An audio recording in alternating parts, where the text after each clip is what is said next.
নমস্কার বন্ধুরা, তো আজকে আমি আপনাদেরকে বলবো যে চিপস কিভাবে ফ্যাক্টরিতে তৈরি হয়। তো চলুন আপনাদের সময় নষ্ট না করে শুরু করি আজকের ভিডিও। তো প্রথমে চিপস বানানোর জন্য প্রথমে অনেক আলুকে ট্রাক্টরে করে নিয়ে আসার পর এভাবে বস্তা থেকে বের করে নেওয়া হয় এবং বের করে নেওয়া হয়ে গেলে তারপর সেগুলোকে মাঝখান থেকে কেটে একটা মেশিনের মধ্যে রেখে দেওয়া হয় এবং মেশিনের মধ্যে রেখে দেওয়া হয় কারণ তারপরের প্রসেসে এই আলুগুলোকে জলে দেওয়া হয়। আলুর ওপর যে একটা কালো রঙের আস্তরণ থাকে, সেই আস্তরণটা ওই জলের মাধ্যমে ভালোভাবে ধুয়ে নেওয়া হয়। এভাবে ধুতে থাকে একটা মেশিন। আর এভাবে যখন ধোয়া হয়ে যায় তখন আরেকটা মেশিনের মধ্যে দিয়ে যেতে থাকে আরও যারা ওয়ার্কার্স আছে তাদের কাছে, এবং তাদের কাছে সেই আলুগুলো যখন যায় তারা সেগুলোকে ভালোভাবে কেটে নেয়। মানে যদি কোনো ধরুন আলুতে যদি কোনো খারাপ কিছু দাগ লেগে আসে তো সেগুলোকে ভালোভাবে তারা কেটে দেয় এবং কেটে দিয়ে আরেকটা মেশিনের ওপর তারা রেখে দেয় এবং ওই মেশিনের ওপর যেতে যেতে সেগুলো আবার একবার জলে যায়, কেননা আলুর ওপর প্রচুর পরিমাণে ময়লা লেগে থাকে এবং সেই ময়লাগুলোকে ভালোভাবে ধুয়ে ফেলার জন্য।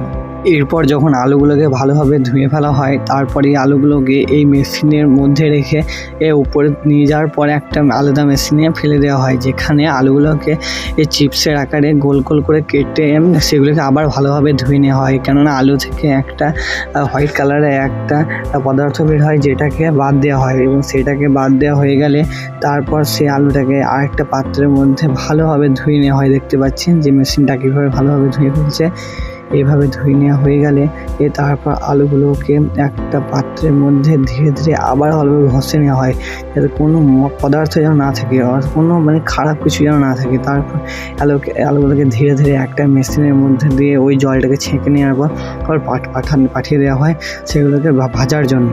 তারপরে আলুর চিপসগুলোকে ভালোভাবে ধুয়ে নেওয়ার পর এইগুলোকে একটা এই মেশিনের মাধ্যমে ভালোভাবে এখান থেকে ছুঁড়ে পাঠিয়ে দেওয়া হয় আর আরেকটা মেশিনে এখানে বয়েল করার জন্য, এবং এখানে বেশ কিছু তাপমাত্রায় বয়েল করা হয়। তারপর এইগুলোকে বের করে নেওয়ার পর সেগুলোকে আবার এই মেশিনের মধ্যে ভরে ভেজে দেওয়া হয়, এবং ভেজে দেওয়ার পর দেখতে পাচ্ছেন যে কত সুন্দরভাবে লাগছে দেখতে।